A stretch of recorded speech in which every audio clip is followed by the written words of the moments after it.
Chapter 10 The King's Closet at the Tuileries.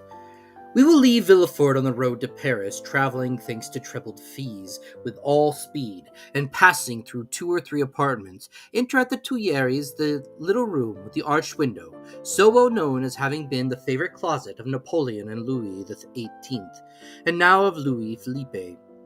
There, seated before a walnut table he had brought with him from Hartwell, and to which, from one of those fancies not uncommon to great people, he was particularly attached, the king, Louis XVIII, was carelessly listening to a man of 50 or 52 years of age, with grey hair, aristocratic bearing, and exceedingly gentlemanly attire, and meanwhile making a marginal note in a volume of Gryphius's rather inaccurate but much sought after edition of Horace, a work which was much indebted to the sagacious observations of the philosophical monarch.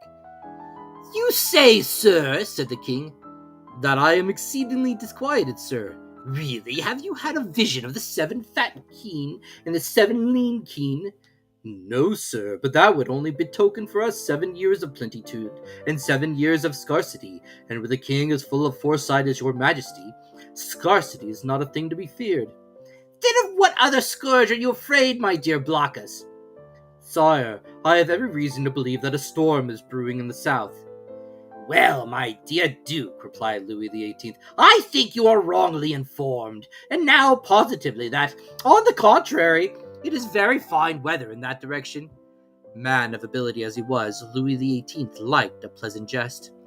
"Sire," continued Monsieur de Blacas, "if it only be to reassure a faithful servant, will your majesty send into Languedoc, Provence, and Dauphiné trusty men who will bring you back a faithful report as to the feeling in these 3 provinces?" "Caninus certus," replied the king, continuing the annotation in this Horace.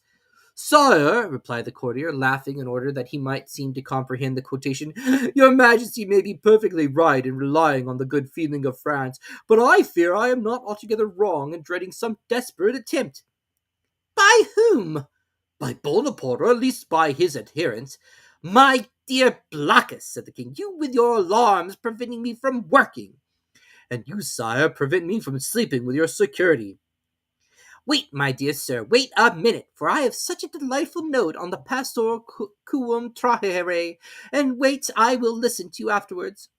There was a brief pause, during which Louis XVIII wrote in a hand as small as possible another note on the margin of his Horace, and then looking at the Duke with the air of a man who thinks he has an idea of his own, while he is only commenting upon the idea of another, said, "Go on, my dear Duke, go on, I listen."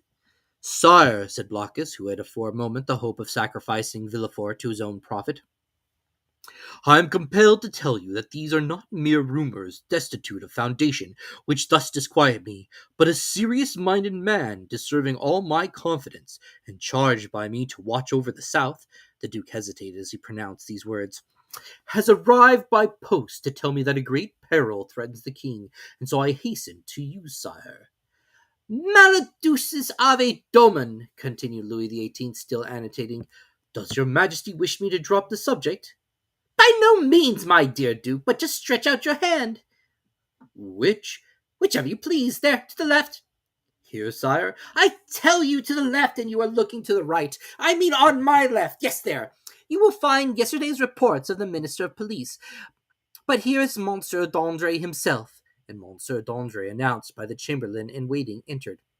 "Come in," said Louis XVIII with a repressed smile. "Come in, Baron, and tell the Duke all you know. The latest news of Monsieur de Bonaparte. Do not conceal anything, however serious. Let us see. The island of Elba is a volcano, and we expect to have issuing thence flaming and bristling war.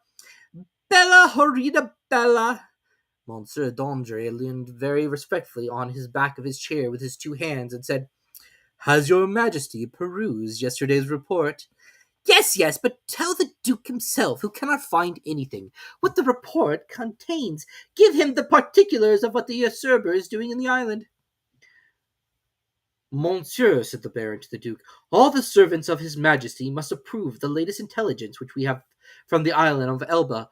Bonaparte—" Monsieur d'André looked at Louis XVIII, who, employed in writing a note, did not even raise his head. Bonaparte, continued the Baron, is mortally wearied, and passes whole days in watching his miners at work at Porto Longo. And scratches himself for amusement, added the king. Scratches himself, inquired the Duke. What does your majesty mean? Yes, indeed, my dear Duke. Did you forget that this great man, this hero, this demigod is attacked with a malady of the skin which worries him to death? Prurigo. And moreover, my dear Duke, continued the Minister of Police, we are almost assured that in a very short time the usurper will be insane. Insane?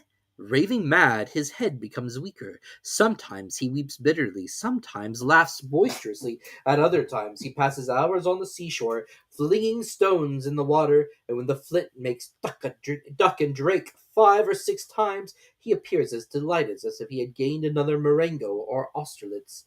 Now, you must agree that these are undoubtedly symptoms of insanity. Or of wisdom, my dear Baron, or of wisdom, said Louis XVIII, laughing. The greatest captains of antiquity amuse themselves by casting pebbles into the ocean. See Plutarch's life of Scipio Africanus. Monsieur de Blacas pondered deeply between the confident monarch and the truthful minister. Villefort, who did not choose to reveal the whole secret, lest another should reap all the benefit of the disclosure, had yet communicated enough to cause him the greatest unease. Well, well, Dandre, said Louis XVIII, Blockus is not yet convinced. Let us proceed, therefore, to the usurper's conversion. The minister of police bowed. The usurper's conversion, murmured the duke, looking at the king and Dandre, who spoke alternately like Virgil's shepherds. The usurper converted? Decidedly, my dear duke. In what way converted? To good principles. Tell him all about it, baron. Why, this is the way of it, said the minister, with the gravest air in the world. Napoleon lately had a review, and as 2 or 3 of his old veterans expressed a desire to return to France, he gave them their dismissal, and exhorted them to serve the good king. These were his words. Of that I am certain. Well, Blockus, what think you of this? Inquired the king triumphantly, and pausing for a moment from the voluminous scholiast before him. I say, sire, that the minister of police is greatly deceived, or I am, and as if it is impossible it can be the minister of police, as he has the guardianship of the safety and honor of your majesty. It is probable that I am in error. However, sire, if I might advise, your majesty will interrogate the person of whom I spoke to you, and I will urge your majesty to do him this honor. Most willingly, Duke, under your auspices, I will receive any person you please, but you must not expect me to be too confiding. Baron, have you had any report more recent than this, dated the 20th of February? This is the 4th of March. No, sire, but I am hourly expecting one. It may have arrived since I left my office. Go thither, and if there be none, well, well, continued Louis XVIII, make one. That is the usual way, is it not?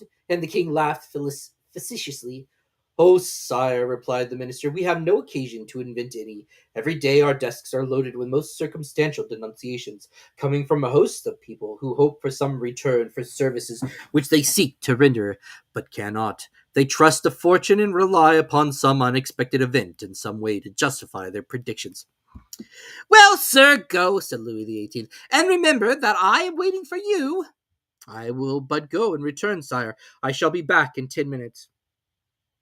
And sire, said Monsieur de Blocas, will go and find my messenger. Wait, sir, wait, Louis XVIII. Really, Monsieur de Blocas, I must change your armorial bearings. I will give you an eagle with outstretched wings, holding in its claw prey which tries in vain to escape, and bearing this device, Tenax. Sire, I listen, said de Blocas, biting his nails with impatience. I wish to consult you on this passage. Moli fugiens angelitu. You know it refers to a stag flying from a wolf. Are you not a sportsman, a great wolf hunter? Well then, what do you think of the Moli angelitu? Admirable, sire, but my messenger is like the stag you refer to, for he has posted 220 leagues in scarcely 3 days.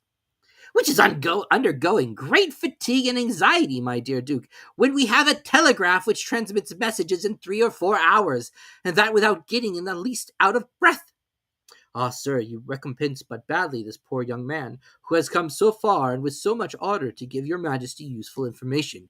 If only for the sake of Monsieur de Salvo, who recommends him to me, I entreat your majesty to receive him graciously. Monsieur de Salvo, my brother's chamberlain? Yes, sire. He is at Marseilles. and writes me thence. Does he speak to you of this conspiracy? No, but strongly recommends Monsieur de Villefort, and begs me to present him to your majesty. Monsieur de Villefort, cries the king. Is the messenger's name Monsieur de Villefort? Yes, sire. And he comes from Marseille? In person. Why did you not mention his name at once? Replied the king, betraying some uneasiness.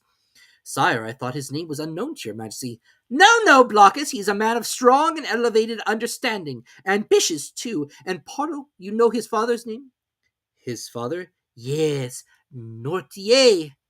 Nortier the Girondin? Nortier the senator? He himself? And your majesty has employed the son of such a man? Blockus, my friend, you have but limited comprehension. I told you Villefort was ambitious, and to attain this ambition, Villefort would sacrifice everything, even his father. Then, sire, may I present him? This instant, Duke! Where is he? Waiting below in my carriage. Seek him at once! I hasten to do so. The Duke left the royal presence with the speed of a young man. His really sincere royalism made him youthful again. Louis XVIII remained alone and turned his eyes on his half-opened Horace, muttering, Justum et tenacem propiciti virium. Monsieur de Blockus returned as speedily as he had departed, but in the antechamber he was forced to appeal to the king's authority.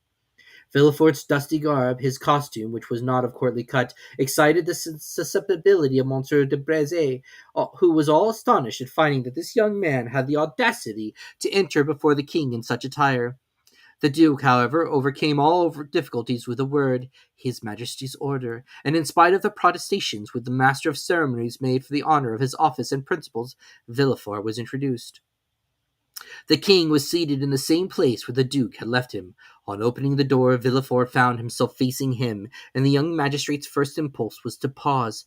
Come in, Monsieur de Villefort, said the king. Come in!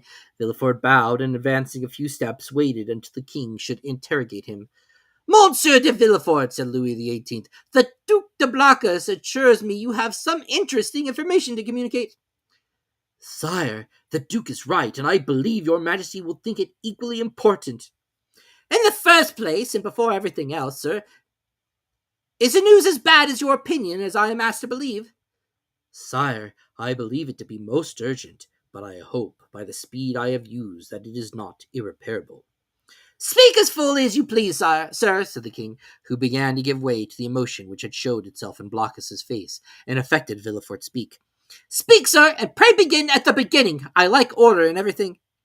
Sire, said Villefort, I will render a faithful report to your majesty, but I must entreat your forgiveness if my anxiety leads to some obscurity in my language. A glance at the king after this discreet and subtle exordium assured Villefort of the benignity of his august auditor, and he went on. Sire, I have come as rapidly to Paris as possible to inform your majesty that I have discovered, in the exercise of my duties, not a commonplace and insignificant plot, such as every day got up in the lower ranks of the people and in the army, but an actual conspiracy, a storm which menaces no less than your majesty's throne. Sire, the usurper is arming 3 ships. He meditates some project, which, however mad, is yet perhaps terrible. At this moment he will have left Elba to go whither I know not, but assuredly to attempt a landing either at Naples or on the coast of Tuscany, or perhaps on the shores of France. Your majesty is well aware that the sovereign of the island of Elba has maintained his relations with Italy and France. I am, sir, said the king, much agitated, and recently we have had information that the Bonapartist clubs have meetings in the Rue Saint-Jacques. But proceed, I beg of you. How did you obtain these details? Sire, they are the result of an examination which I have made of a man of Marseille, whom I have watched for some time, and arrested on the day of my departure. This person, a sailor of turbulent character, and whom I suspect of Bonapartism, has been secretly to the island of Elba. There he saw the Grand Marshal, who charged him with an oral message to a Bonapartist in Paris, whose name I could not extract from him, but this mission was to prepare men's minds for a return.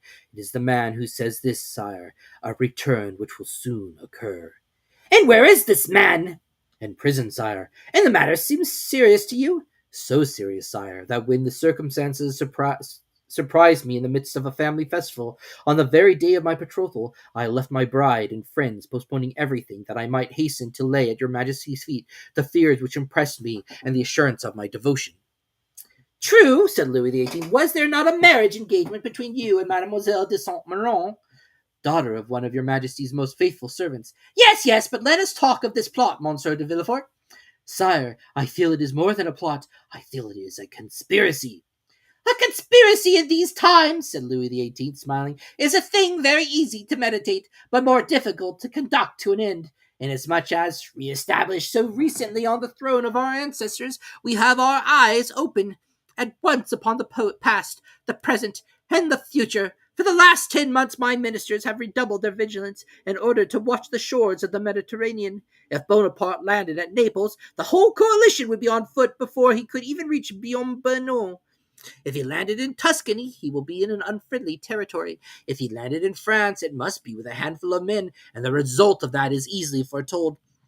Execrated as he is by the population, take courage, sir, but at the same time, rely on our royal gratitude. Ah, here is Monsieur d'André, cried de Blacas. At this instant, the Minister of Police appeared at the door, pale, trembling, and as if ready to faint. Villefort was about to retire, but Monsieur de Blacas, taking his hand, restrained him.